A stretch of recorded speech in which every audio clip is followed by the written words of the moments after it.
Project analysis. I want to know the EAC based on the BAC, and I need to understand the ETC based on the AC. The actual AC should be equal to the planned AC as planned by you and your resources.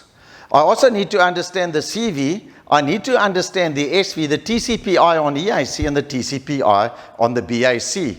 Because I need to motivate the client that I need more BAC because the PV has changed over all of the reporting periods. And at the end of the day, I need to justify the VAC between the EAC and the original BAC.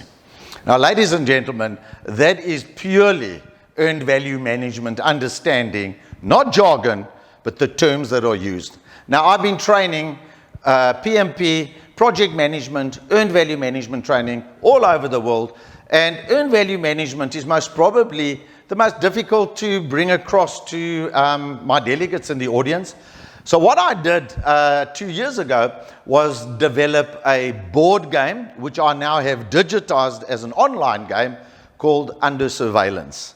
Now, Under Surveillance is a cleverly architected earned value management game that is spread over 14 weeks, where the delegates need to participate in throwing the dice, calculating the earned value, calculating the BACs and the EACs through a very, very fun, however, entertaining and ultimate skill and understanding perspective in terms of earned value management.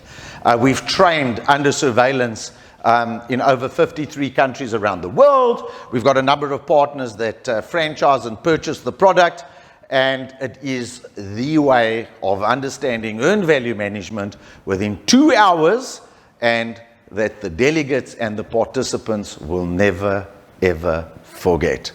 Earned value management, Under Surveillance, the only way to learn and understand the complexities, however, the importance of proper earned value management. Please subscribe to our channel and follow us.